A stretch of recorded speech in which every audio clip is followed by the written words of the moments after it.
Hello and welcome back. My name is Dr. Delmico L. Cunningham, better known as Dr. Media. So in the last video, you did a little stuff that we were talking about inside of Freenas and some other things like that.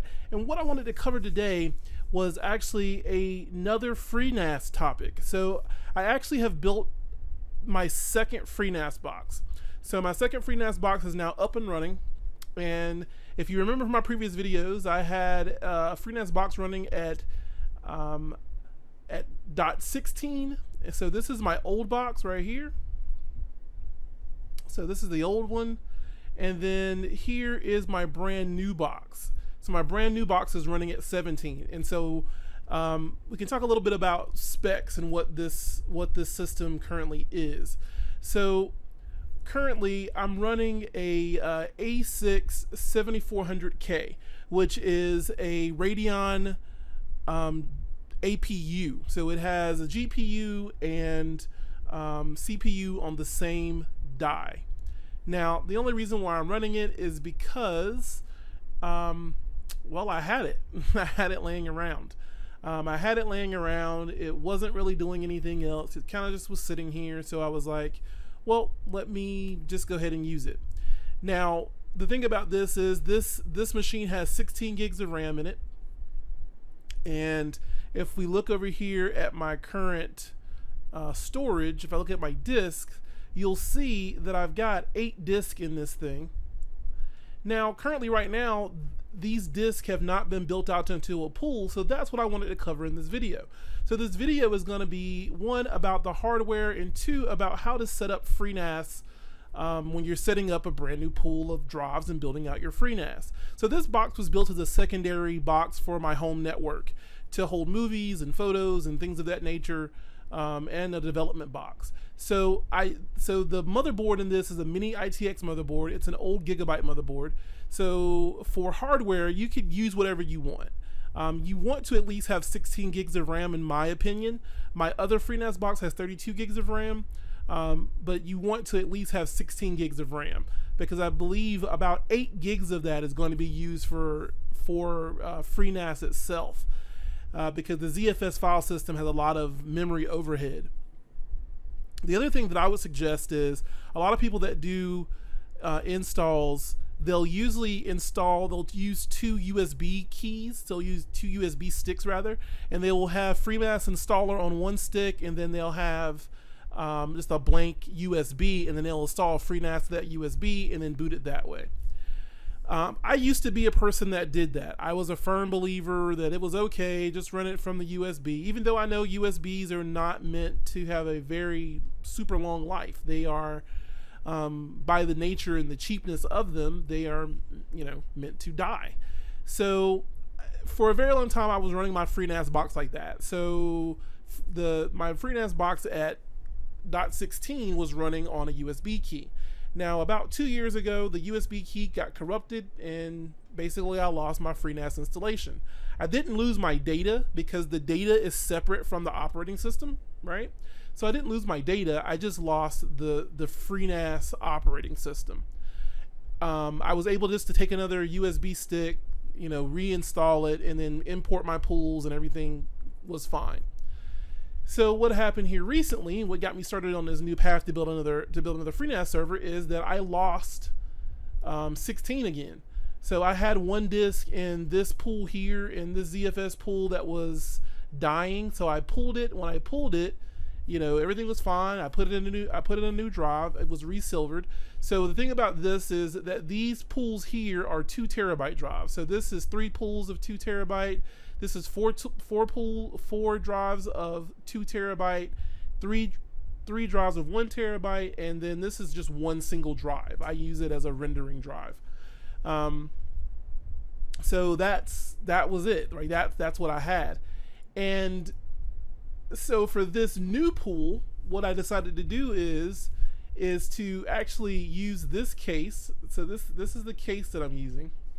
So it's this Norco case. This Norco case, I kind of love it and hate it. I love it because it will accept serial AT, it'll accept SATA drives, and it'll also accept SAS drives, which are serial attached SCSI. So those are more enterprise ready drives. So I bought this case. Like I say, I love it and hate it. It's an ITX case, so you have to be using an ITX motherboard. So the very small ITX motherboards, you can get a ITX Ryzen board for like probably under $100, and then you could get like a Ryzen 3 for maybe about, I think, $80. I think actually Micro Center right now has a Ryzen 5 1600 for $79 because they're first generation Ryzen, but they're still really good. That's 6 cores, 12 threads, and 16 gigs of RAM right now, you can see cost you like $74. So it's pretty cheap, right? So right now it's all pretty cheap. So what I did was I bought this case. I already had a motherboard for it. The cool thing about it is it already has the about $100 for both of those 4 drive cages, and it has a SAS controller. So what's really nice is the SAS controller basically only has 2 cables that come off of it, and that power right? You can do SAS or you can do SATA. So I got these are 3 terabyte drives, and they're only $55 right now on Newegg, which is pretty incredible for 3 terabyte drives, because if you see, this WD Blue 1 terabyte drive is $48 by itself. It's 7,200 RPM. It's a regular SATA drive. And if you look at these constellations, these Seagate constellations are 7,200 RPM, and they're built for SAS environments, but they're also built going to be on all the time. So a lot of these drives, and these drives I got here are brand new. You can get these now for cheaper because of the fact that these drives have been replaced by another drive, and you can see the newer drive is like $170 for 3 terabytes. So these drives came sealed. Don't have an issue with them. They had their full warranty on them. I mean, it was pretty much problem out of all of them. I've had problems with 2 drives, but the unfortunate thing is I had problem with 2 drives in 1 pool. So what I currently have here, these are basically set up that I can lose 1 drive out of this pool or this pool, out of media 1 or media 2.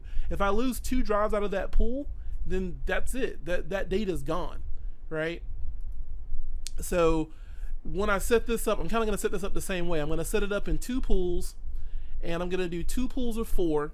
So that'll be 2 pools of 4 with 3 terabyte drives. So that means that I can lose 1 drive in that pool and still be okay. And the reason why I'm doing that is because I'm not putting really super crucial stuff on this. It's really going to be movies and music. So I've got that stuff stored in other places, and I also have an online backup. That's what I would suggest to do, is to, even if you have a NAS server in your home, whether you built a FreeNAS server or you bought a NAS server like a QNAP or one of the other types of servers that are out there, you still want to have your really vital stuff backed up somewhere else. So I use Google Drive, and I use OneDrive from Microsoft to do that. So let's go through being able to set these pools up. So right now I don't have any pools, so I can add. So let's add. We're going to create a brand new pool. So I'm going to create this pool, and you'll see all of my disks show up. So I could add every one of these disks, but I'm not. I'm going to add just a couple of these, right? So I'm going to add these to one pool. So these are the first 4 disks in there. And we're going to name this, and I'm going to name this Media 4.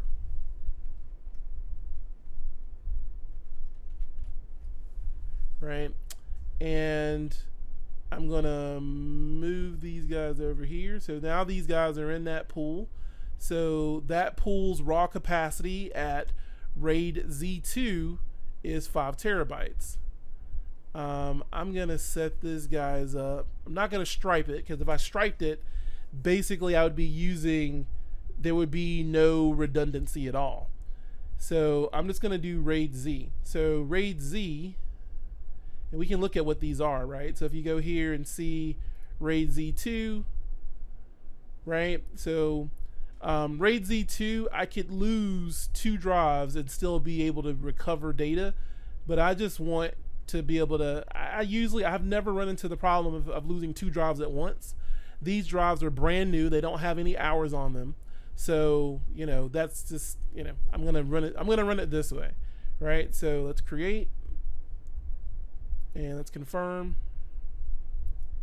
this, and create our pool. Create. So kind of back to what I was talking about when I was talking about installing Freenas on a USB stick. What I did when I went back and had to basically reinstall Freenas to get my data back, I decided to get an SSD. SSDs right now are super, super cheap. Now the SSD that I chose is a Kingston A400. I got a 128 gig Kingston A400, and it was like 20 bucks. You can get a 248 gig for like 30 bucks. So they are super, super cheap, and it really makes no sense not to get those currently. And I need to delete this pool. Yep, I need to. We want to kill this pool because I made a mistake when I set this up. I actually didn't set this to just RAID Z. It's RAID Z2, and I can tell that because of the amount of free space on this guy. So let's see if we can delete this guy. The status of it is fine. I just want to delete it.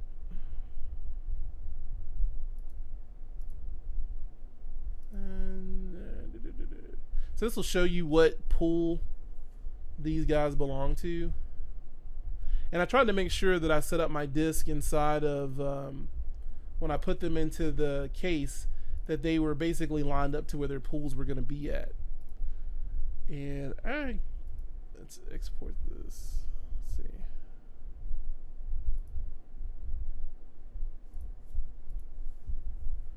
So we're just gonna disconnect it, export it, disconnect it.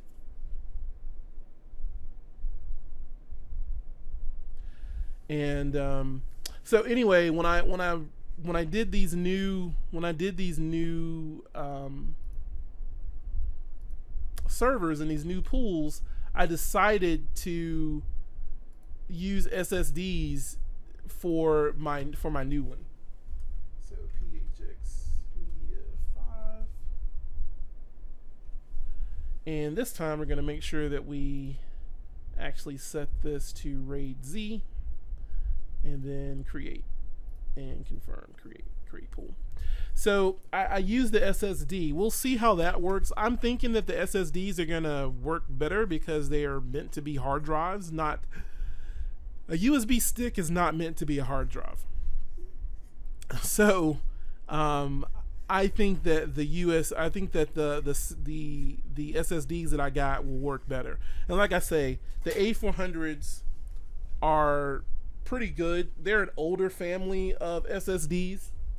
Kingston's been making them for quite a while, but I think that they're pretty good, and for 20 bucks I can't really complain.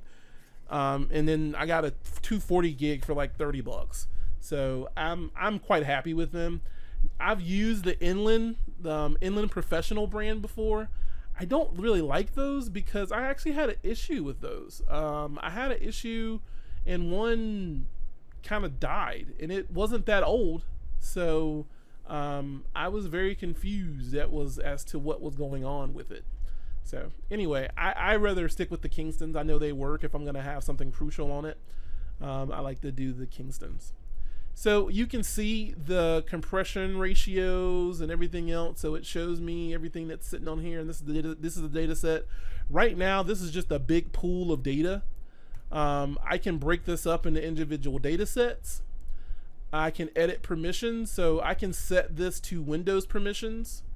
So when I set this up for sharing on my network, it will actually, the whole data set will be able to be written or read to correctly. So setting up a data set, you can either set up Z volumes, which is just space, like you can break it up into space, or you can leave the space as one and break it up into data sets. So doing it in data sets, if I go in here and add a data set, I can give it a name, and I can say movies, and this is going to be movies 3, because I already have 2 more of them, and it can inherit other things that other stuff has. So, and I can also inherit the compression, and then the share type, whether it's going to be Windows, Unix, Mac. I'm going to set this to Windows share type, and it'll also inherit, and then duplication, and then cancels it. So I can look at advanced mode and see in here, I can set the record size, things like this. This is stuff if you wanted to set a quota for this data set, you could say that it could only be so many gigs. So it would, be only that amount of gigs. I could say that this data set could only be like 4 terabytes or whatever. I'm probably not going to do that right now. I'm just going to leave it all zeroed out, and I'm going to hit save. And what this is going to do, if you look in this now, if I look underneath this right here, you'll see I have a data set which is movies 3, and it currently has the same amount of available space as the rest of the pool. But I could come in here, I can go in here and say edit, and let's edit this guy. Let's go to advanced. So let's say that it only has, let's say terabytes. Let's say we let it only be 3 terabytes. And then, so we'll do that. So we'll say 3 terabytes.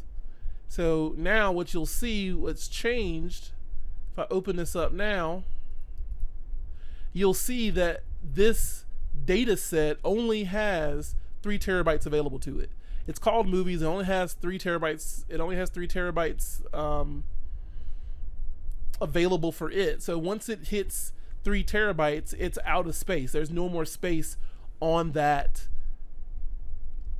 data set for any more data. So you can break this up. Now you can, when you get to share these will be shared on the network. So I could go in here and let's just do sharing, and I'm going to go do some Windows Samba shares, and right now I don't have any, so I'm going to say add, and I'm going to add the share, come here to root the mount, and I'm going to look in that pool. So there's my media 4 pool, and there's my movies folder. So I want to share this folder, and I'm going to go advanced mode, default permissions, sure, show hidden files. I could do that. I could allow guests to access. You could also say what host on your network that you want to have access and which ones you don't. So if you had computers on your network that you didn't want to have access to this data, you could put those IP addresses in here and it wouldn't have access to those. And you can say browsable by network clients. Yes, this is all good. And I'm going to hit save. So now I have a brand new share on my network that is available to a Windows machine. Now I could make a, if you look at this sharing over here, AFP shares are for Apple, NFS shares or Unix. You can do WebDAV. You can also do block iSCSI.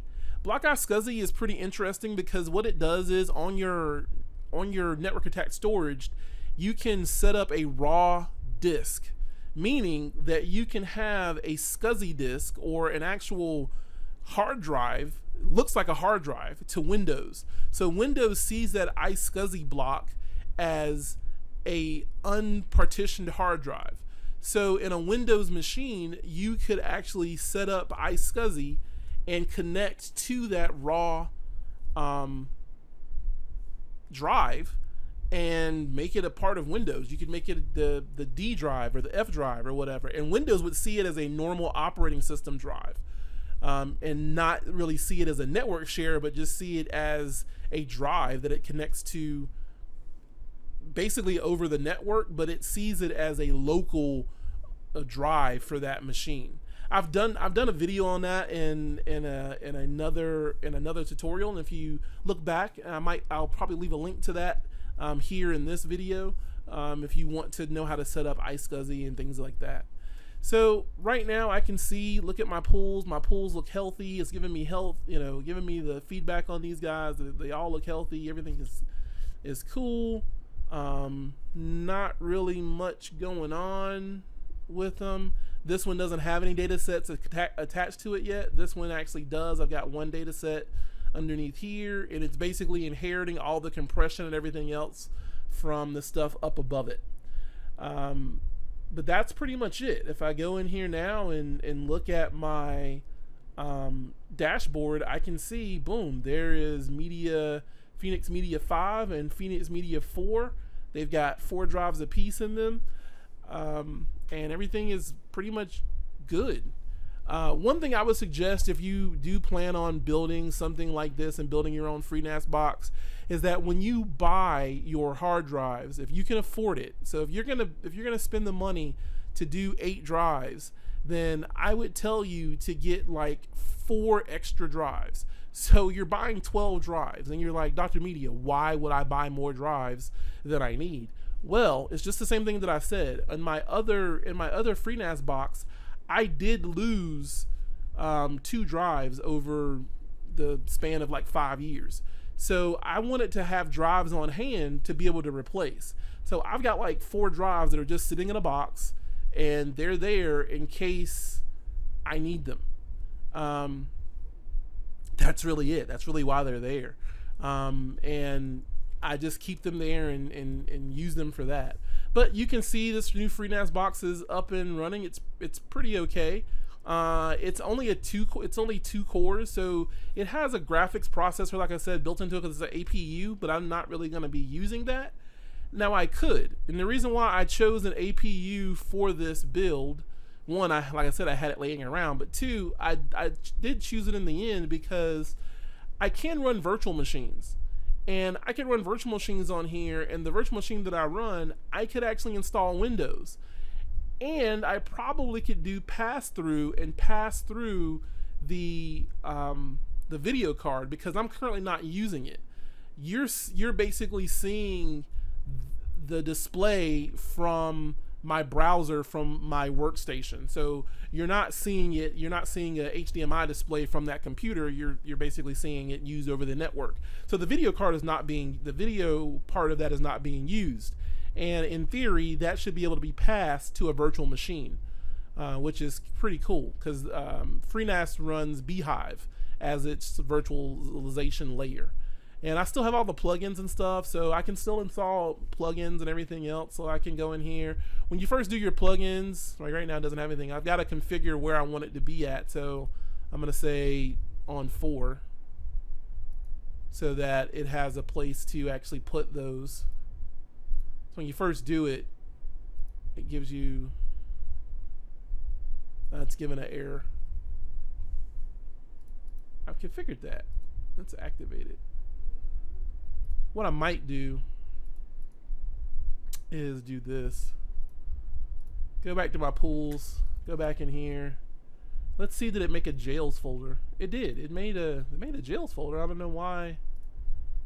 So this IO cage is used by the plugins. So when you install plugins, they all go there. I don't know why it's freaking out right now. I'll look at that later. It could be a permissions issue, which is what it usually is with Freenas. So right now I'm running Samba. So looking at my services, I'm running Samba. I don't have a UPS connected to this. Smart is on for the hard drives. I'm not running NFS. You could use your Freenas box as a domain server and a DNS server. I actually use something else for DNS. I use this is going to sound really bad, but I use Pi-hole for DNS. But you could use this for a DNS server. I use Pi-hole because I use it to block ads on my network completely.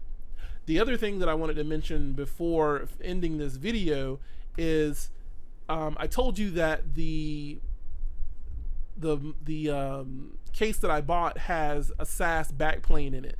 So that means there's basically one connected bridge with all the drives connected to it, and they all get their power from that board, and then they also get their data from that board. And it's a SAS connection. So two things you'll have to get. One, you'll need two SAS cables, and you want SAS to SAS cables, because they do make cables that are SAS to SAS to SATA.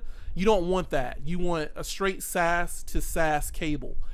And then you also want to get yourself one of these SAS cards. Now, I have had great luck with the LSI SAS 308 1E-R. This is the SAS card I use in both of my servers. It just works. Plug it into, you know, the motherboard, and it just works.